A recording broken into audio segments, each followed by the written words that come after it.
Bueno, buenas tardes, un poquito tarde hoy, unas más tardes que nunca. Pido disculpas, pero bueno, tuve conflictos con el transporte a la hora de la escuela, de la salida del colegio. Hoy vamos a arrancar, estimados compañeros y compañeras, amigos y amigas, con un tema que es complejo, nos va a atravesar permanentemente, que es el tema de la comunicación. Y vamos a poner un audio de un querido compañero, pero que además ha sido una personalidad muy significativa en el mundo de la comunicación, como es el compañero Fernando Cuello. Fernando Cuello fue director de Noticias Argentinas, nada más nada menos, también fue director de la revista nueva que salía en el diario El Día y varios diarios del interior del país, etcétera. Integrante de la Comisión de Justicia y Paz, en su momento de la Iglesia. Bueno, así que lo vamos, sin más trámite, lo vamos a escuchar a este compañero, arrancando entonces con un ciclo para generar el debate que naturalmente va a producir esta cuestión que es urticaria para nosotros, porque sabemos que el talón de Aquiles ha sido en el último tiempo en la comunicación, así como en la primera etapa del peronismo fue la gran virtud del general y la comunicación de aquella época, el déficit sin duda en esta etapa de los últimos años ha sido la comunicación. Sin más, Fernando Cuello. Bueno, buenas noches. Yo quería en principio agradecer mucho a los amigos de Irupé que nos permiten este espacio de comunicación con los oyentes. El tema que entre los muchos temas que hay para abordar sobre la realidad difícil que estamos atravesando, es la responsabilidad de los medios de comunicación en todo este desenlace.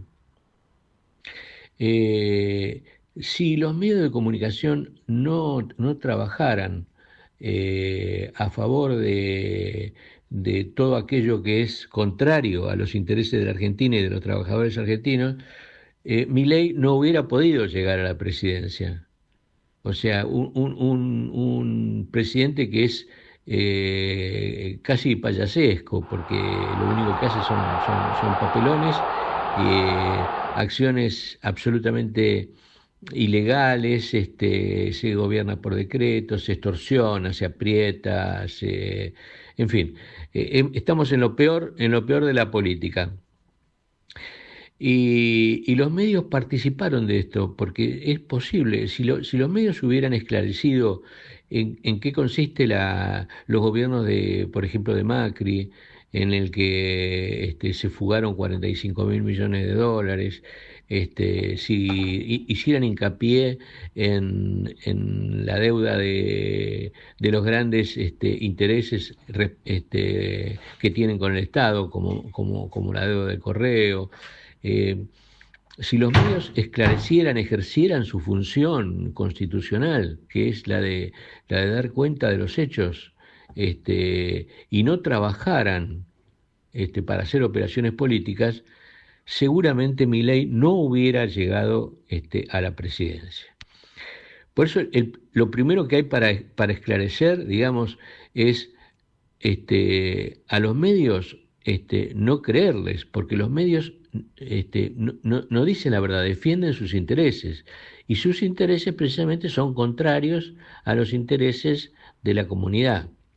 Entonces nos encontramos ante una disyuntiva, que es que los medios de comunicación instalan durante muchísimos años, van instalando el fenómeno de que los peronistas, en realidad ser peronista es casi una cosa vergonzante, es estar con los chorros, es estar con los negros, es estar con los planeros,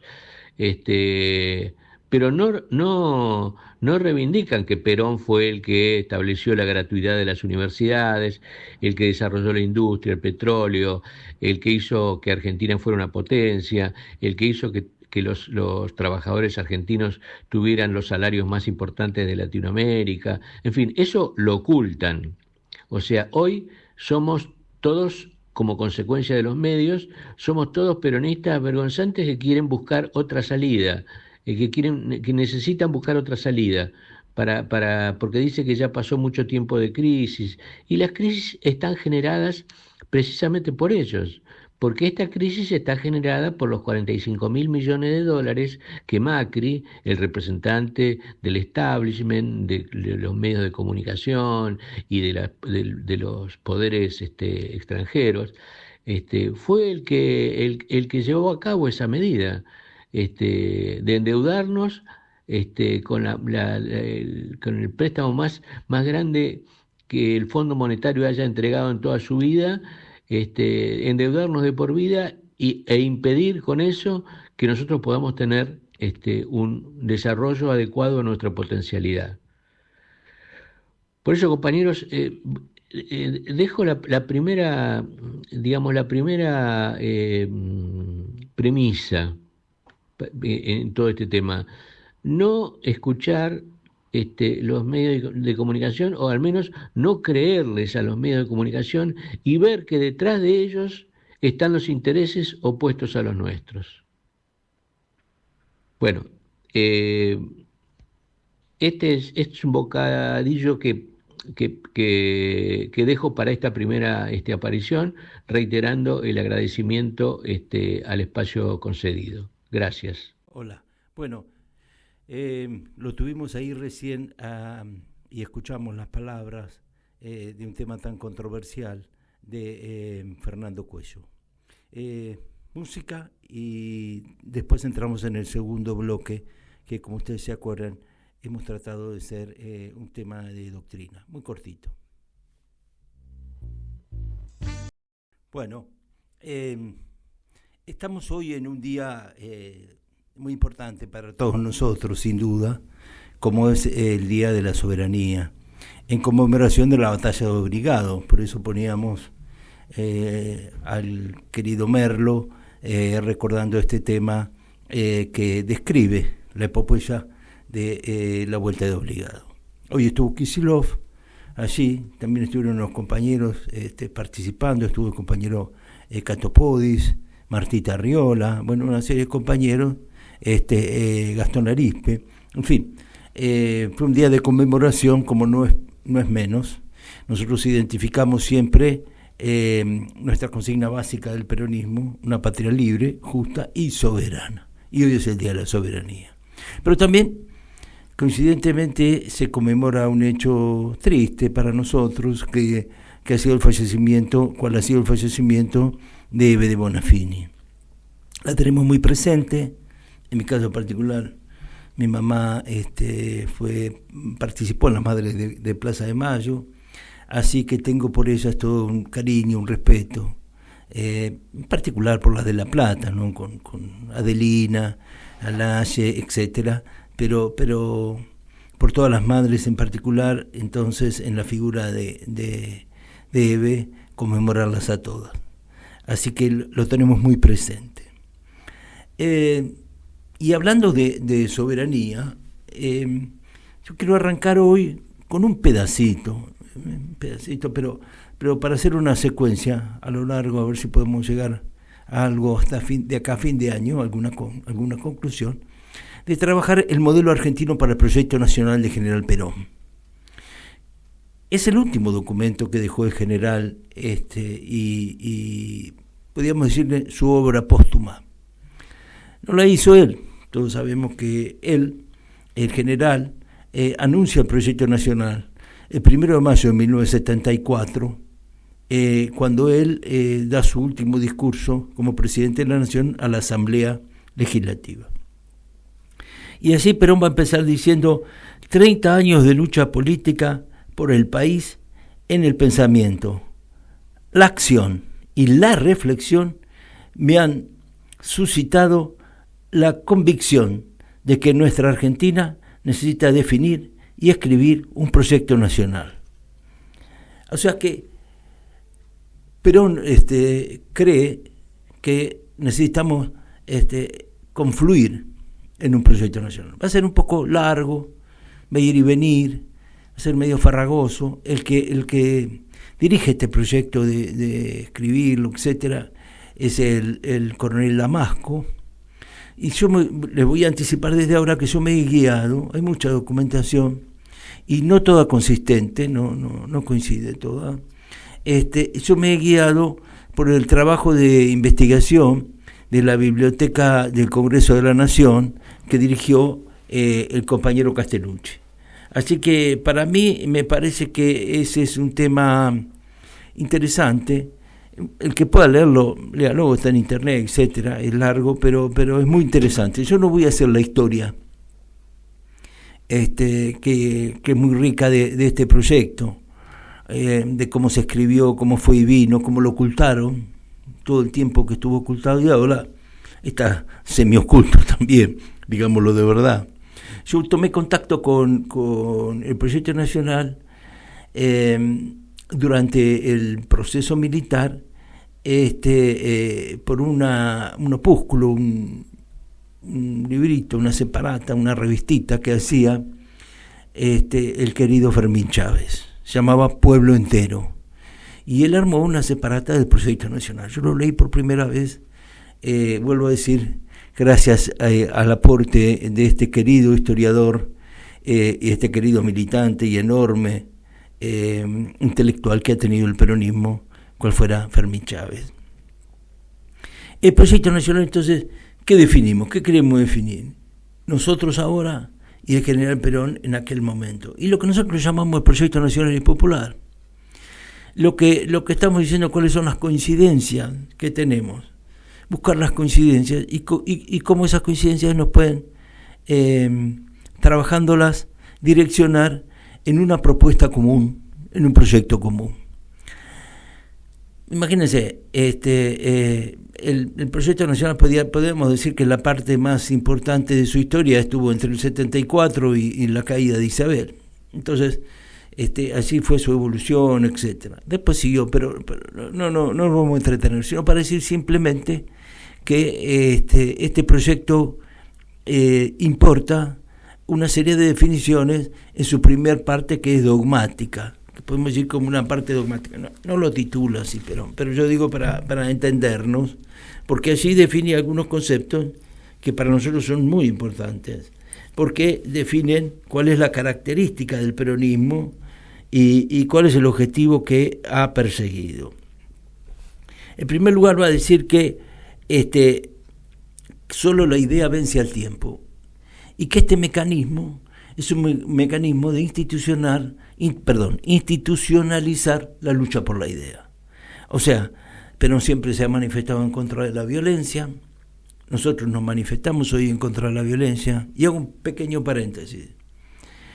Raúl Ordenavía, un querido correntino, acá, que fuera bastante amigo de este centro, o que es amigo de este centro, resulta que me mandó, porque yo no lo había leído, la publicación de cómo un grupo de libertarios ahí en Mendoza persiguió a estudiantes y profesores de la Facultad de Ciencias Naturales y Museo, que estaban haciendo un trabajo el trabajo rutinario que hacen en general, que llaman trabajo de campo, que es geográfico, geológico, etcétera. No puedo precisarlo técnicamente, pero lo cierto es que es en ese orden. Entonces, esta gente los agredió, tuvieron que llamar a la policía, hicieron una causa, una denuncia ante la fiscalía ahí de un departamento cercano a la capital en Luján de Cuyo. Y entonces a mí me parece primero repudiar, pero me diría Fernando Cuello que repudiar no sirve, no alcanza, que hay que plantarse de otra manera frente a esta actitud de violentos y a la promoción de la violencia. Después, si quieren, nos extendemos un poco, pero quería decirlo precisamente por esto de que el general Perón siempre estuvo por la institucionalización de la lucha por la idea. Entre el tiempo y la sangre, va a decir el general Perón, elegimos el tiempo. Entonces, Nosotros ahora, frente a estos violentos, también decimos, entre la violencia y el tiempo, estamos eligiendo el tiempo. No hacerle ese juego a los violentos, de ninguna manera. Más allá que algún compañero nuestro en alguna circunstancia no puede aguantar con su paciencia, pero nosotros exhortamos junto al Papa Francisco a trabajar por la paz, Y cuando decimos la paz entre nosotros como hermanos, la paz de nuestra sociedad, que está muy cargada de odio, y la paz también, obviamente, a nivel internacional. Sufrimos con el pueblo palestino, sufrimos con la violencia generada en el Líbano, bueno, y todas las situaciones de incentivación, como el que ha hecho Biden ahora en Ucrania, de hacerles prácticamente incentivarlos para que larguen misiles de largo alcance para destrozar o destruir las ciudades rusas. Entonces, volvamos a proyectar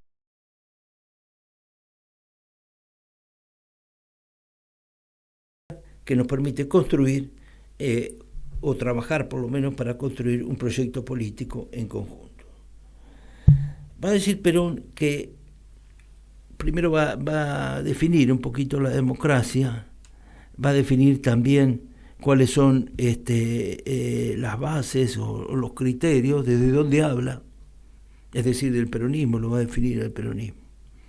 Y entonces va a poner un título que se llama Ideología y Doctrina Nacional. El pueblo, dice, va a ser siempre la fuente de todo el pensamiento político y el objetivo final del proyecto político.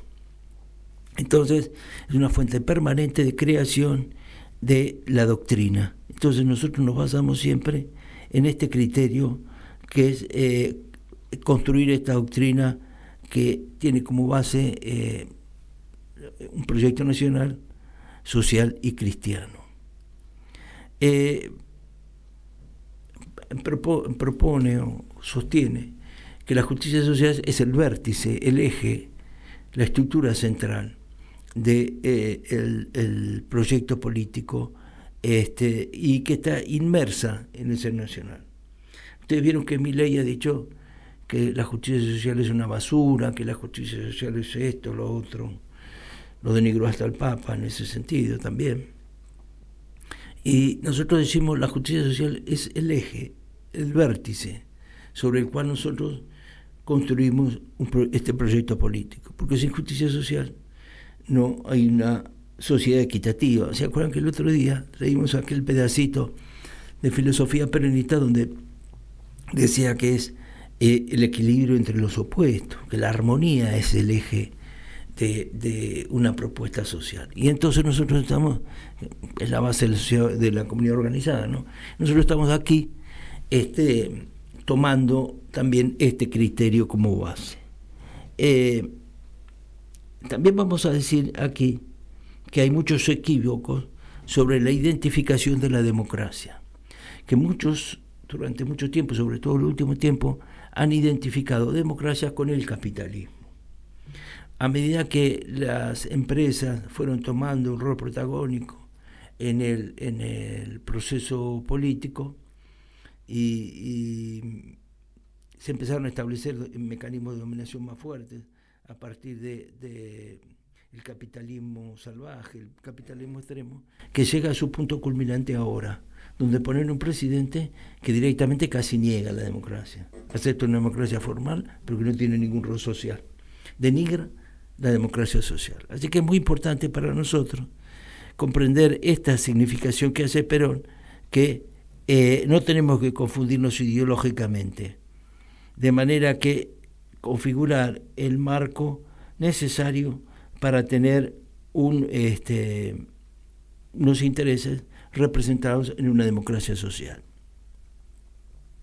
Perón entonces va a trabajar, decíamos también, lo político-ideológico, y yo le voy a dar las dos primeras definiciones muy cortas y después me voy a ir a otro tema porque si no nos vamos a entretener demasiado.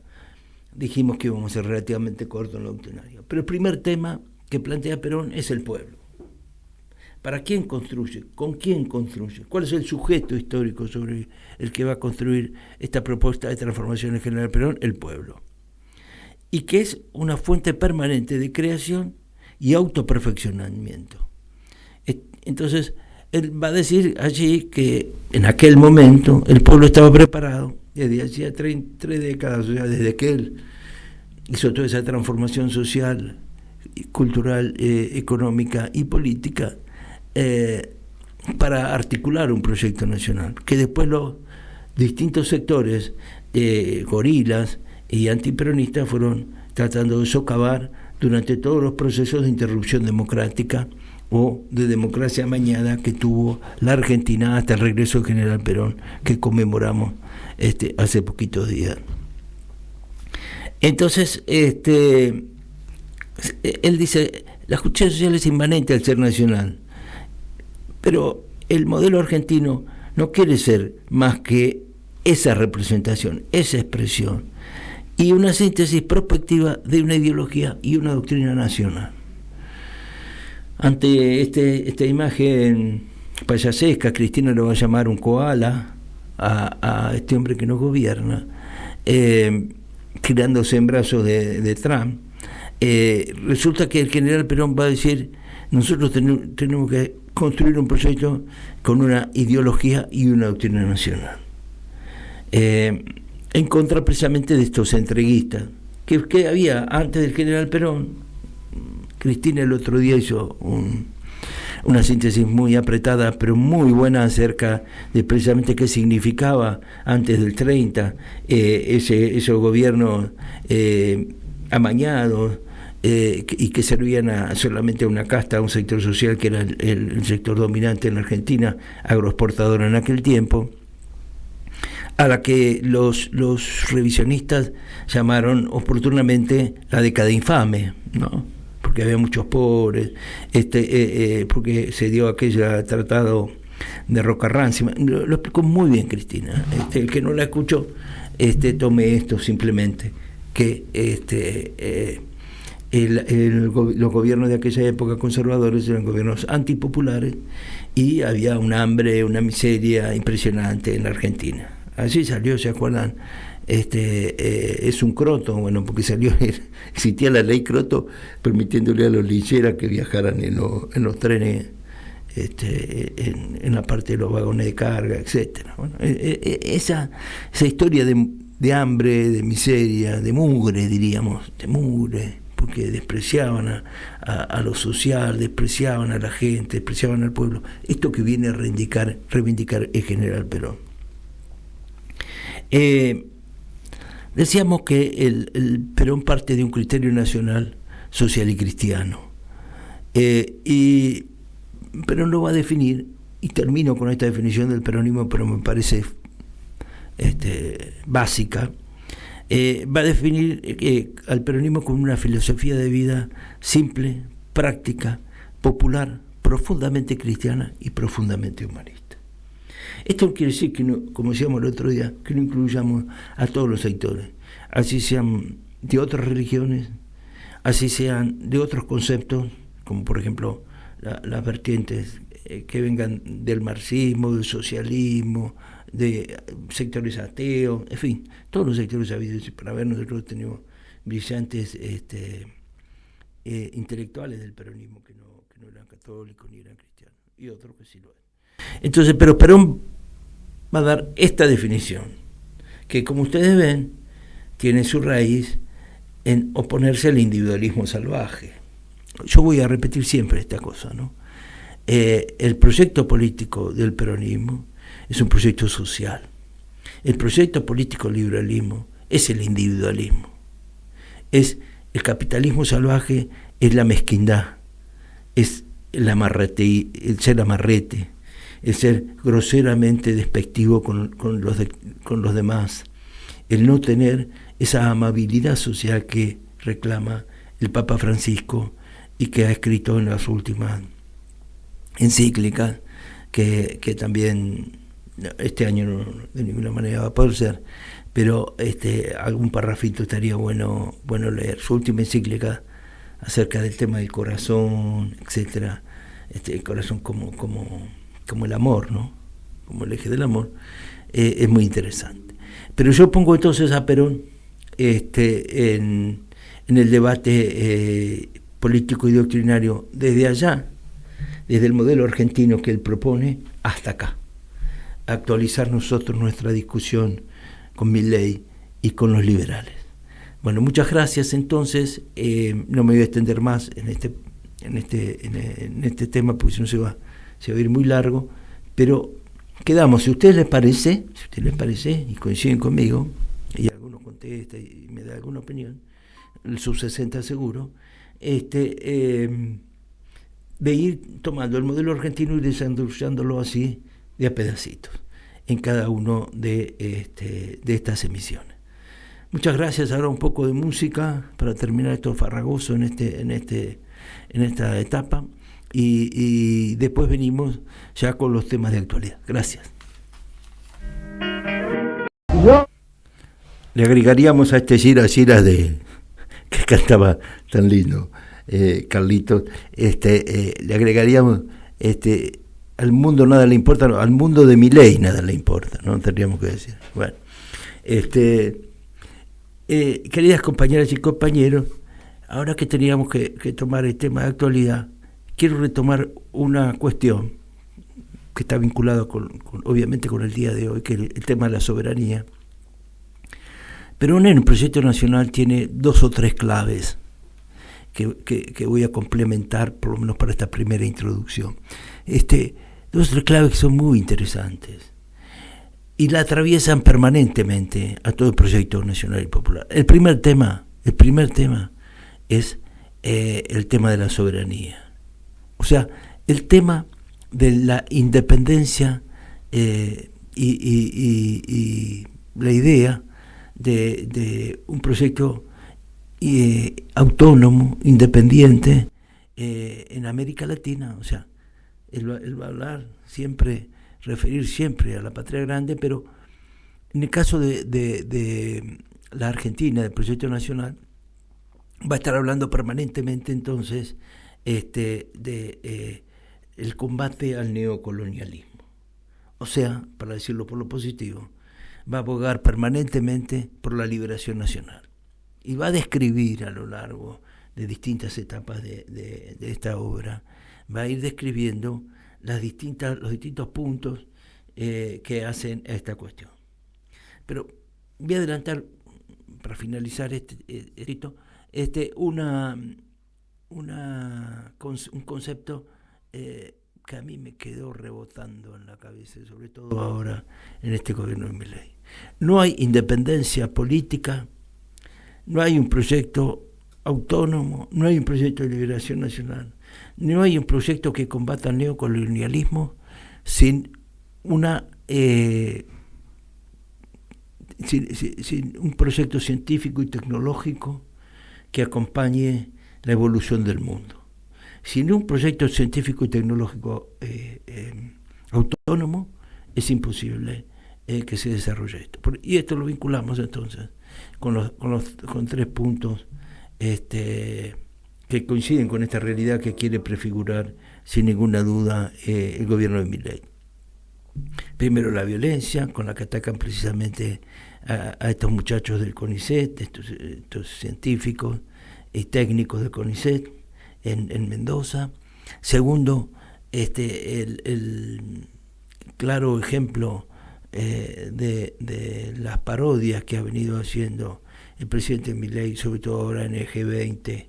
En Brasil ha terminado de completarlas, y de generar ese ridículo que todos vimos, que después de haber dicho yo con los zurdos no me siento en ningún lado, y que estos muchachos que atacaban a la gente del CONICET y de la universidad de acá de Ciencias Naturales, la acusación es fuera zurdos, no queremos los zurdos, todo el tema de los zurdos. Ahora Milei va y le da la mano a Xi Jinping, que es el presidente de la República China. Necesita la plata de los chinos. Pero ya hablaremos de geopolítica, porque hay muchos temas de geopolítica que son apasionantes, no solo el tema de la guerra, sino el tema de la injerencia de China en América Latina y la injerencia de los norteamericanos en Argentina. Ustedes vieron que se ha firmado un acuerdo entre el ejército norteamericano y la Administración General de Puertos. Esto es muy grave, el cuerpo de ingenieros del ejército norteamericano, muy grave. Pero ya lo trabajaremos y avanzaremos con algún técnico del peronismo vinculado a lo geopolítico, pero no podemos dejar de decirlo. Y junto con eso, decir claramente cómo han quedado invalidados todos los esfuerzos que se habían hecho para que al final del contrato de la hidrovía, en realidad el contrato troncal del río Paraná, resulta que ahora parece que lo van a regalar de nuevo y lo van a dar a los intereses foráneos nuevamente. Así que ahí otra vez entregándonos. Y paréntesis allí, la reivindicación que ha hecho nuestro gobernador, pero nosotros lo hacemos de antes, con todo el movimiento de la soberanía, etcétera. Lo hemos traído acá muchas veces, hemos hecho eventos cuando yo estaba en el partido. El tema del Canal Magdalena, que es fundamental para todos nosotros, pero es fundamental para la Argentina para abrir un paso al mundo y al mundo del Atlántico Sur para todos nosotros, para los argentinos en general y para los bonaerenses en particular. Quiero entonces, en este Día de la Soberanía, reivindicar todos estos esfuerzos y unir todas estas cuestiones que hacen a la política actual a la política estratégica de la Argentina. Este hombre vino a sentar bases de ruptura de la política estratégica de la Argentina como un proyecto nacional popular, que decíamos hoy, humanista y cristiano, y a poner las bases de un proyecto liberal, egoísta, un nuevo proyecto neocolonial, como aquello de la década del 30, que decíamos hoy. En esta semana ha habido algunos temas que son, además de que estamos refiriendo, que son también muy complejos y muy pesados. Pero voy a entrar por uno más livianito. El primero es que estuvo Cristina ahí en Santiago del Estero. Muy interesante sus palabras, si las quieren escuchar, las pueden buscar en YouTube, etcétera, vale la pena. Pero de allí rescatar un concepto que es, otra vez, la convocatoria, como decíamos hoy, a la unidad nacional. Como decía ¿cómo se llama? La cortina que pasamos. La convocatoria de la unidad nacional. ¿Para qué? Para defendernos de los proyectos liberales, pero también defendernos de los proyectos extractivistas, de los proyectos neocoloniales que vienen hacia la Argentina a desnudarnos de nuevo, a generar pobreza y hambre entre nosotros. Así Cristina hace una convocatoria amplia, abierta, y va a decir que queremos incorporar a todos los sectores que adhieran a un proyecto nacional y popular independientemente del origen que tengan. Bueno, ahí como estaba en Santiago del Estero, hace la reivindicación del gobernador que tiene origen radical, etcétera. Pero nosotros siempre propusimos este frente político y proponemos el frente político. Ahora, un frente político es una cosa, que tenga un proyecto común, por más que tengamos distintos enfoques, ¿no? Lo va a significar muy fuertemente un editorial que yo escuché hoy de Ari Alijad en El Destape, en el sentido de que siempre no fue Ari Alijad, me equivoqué, fue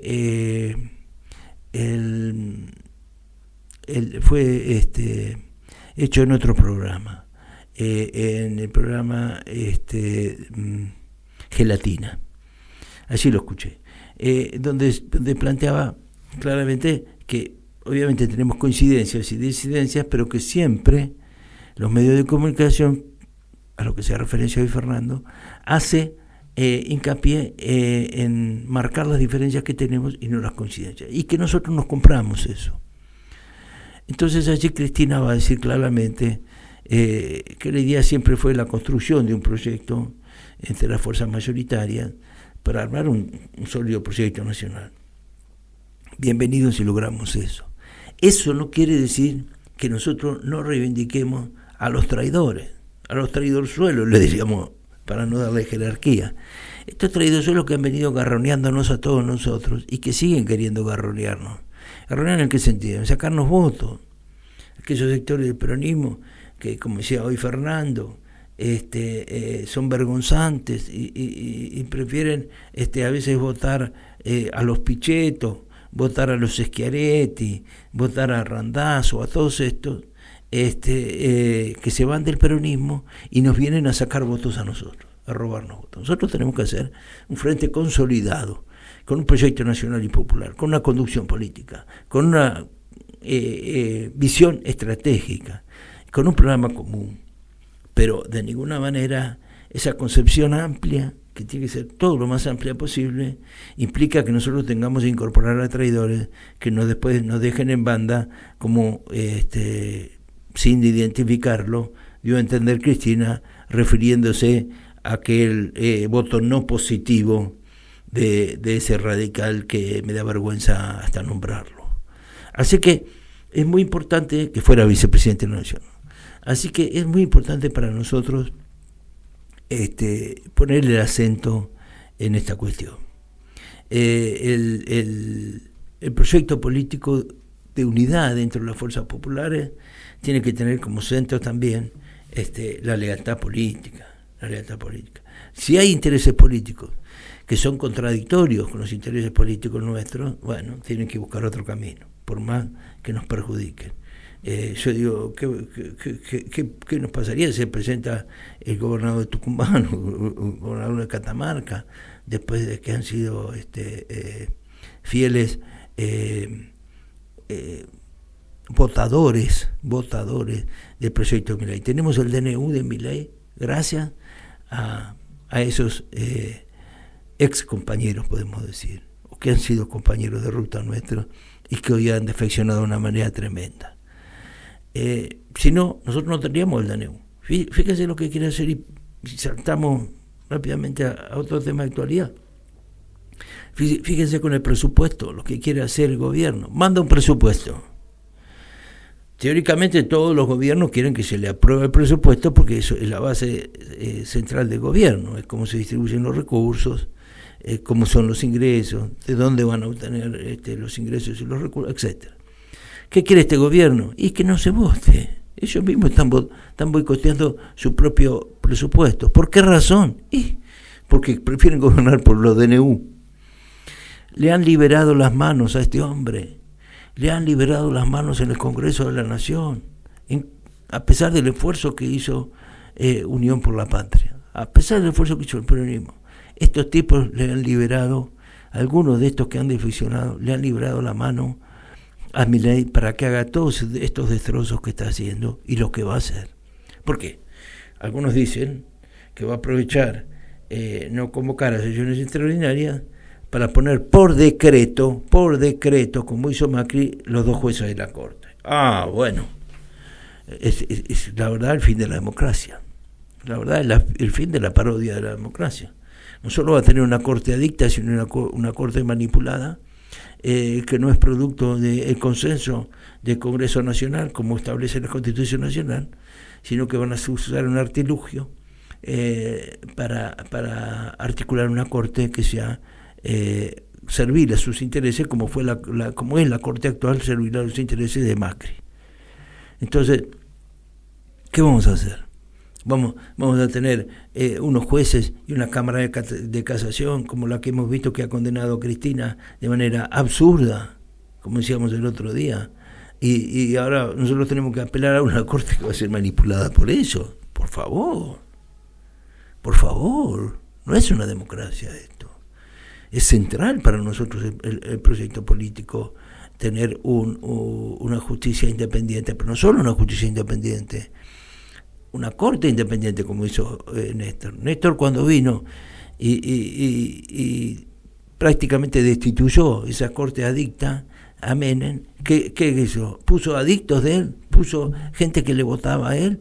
No, puso gente reconocida en el mundo del derecho, con honestidad, con transparencia, con criterios aquilatados a lo largo del tiempo. Quedaron estos dos mamarrachos que quedaron, pero la verdad fue una corte absolutamente independiente. No sé si fue un criterio adecuado, pero fue una corte independiente. Y sí, sin ninguna duda, yo lo cuestiono abiertamente a Alberto Fernández, porque cuando tuvo la oportunidad de por lo menos intentar cambiar la justicia en aquel primer tiempo, que tenía un margen de acción muy grande, sobre todo en la etapa de la pandemia, de la primera época de la pandemia, en vez de tomar las decisiones que había que tomar, hizo una comisión. Y todos sabemos que el general Perón decía que cuando vos no querés que se haga algo, arma una comisión. Así que bueno, sería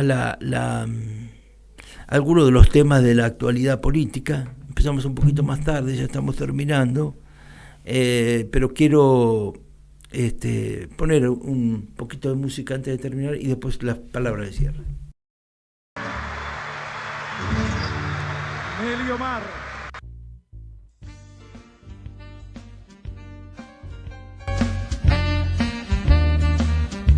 Extraordinaria Neliomar. Y también queremos decir que sin ninguna duda tenemos que tener un espacio vinculado a la cuestión de las mujeres, no solo de las mujeres peronistas, sino también de la situación que está pasando hoy las mujeres en general del país, con los casos, la cantidad de casos de feminismo que hay, y algunos brutales como el de esta nena que secuestró a ese vecino y la violó y la mató, la verdad, un asco. Y Milei ha trabajado demoliendo las políticas de género y las políticas de defensa de la mujer. Así que sin duda vamos a tratar de tener algún especialista que nos ayude a pensar estos temas, pero no queremos dejar pasar, ya que es una cuestión fundamental. Y Neliomar, con la descamisada, nos pone a la mujer argentina, la mujer peronista, en el centro de la escena. Bueno, muchas gracias, nos estamos viendo la semana que viene, esperemos tener más puntualidad y un poquito más de orden. Y si les parece algún comentario, pueden, el tema del modelo argentino para el proyecto nacional. Me acuerdo que Osvaldo Chasco, del Sub-60, me decía, tanto se discute y se habla proyecto nacional, y hay un proyecto nacional de General Perón. ¿Qué dice? ¿Lo debatimos? Bueno, aquí está la inquietud, si les parece, para la próxima clase, para el próximo programa. Así que muchas gracias, compañeras y compañeros, muchas gracias, radio oyentes, muchas gracias otra vez al querido compañero Mauricio Vallejo, que trabaja acá duramente como operador, pero también que nos hace toda la estética y todo el tema de las redes. Así que muchas gracias, Mauricio, y como siempre muchas gracias al Centro Correntino de Residentes Correntinos y a la radio Irupé. Tengo acá presente a la Virgen de Istatí, así que un abrazo a todos los correntinos también. Cantando voy los caminos porque mi destino es cantar y cantar.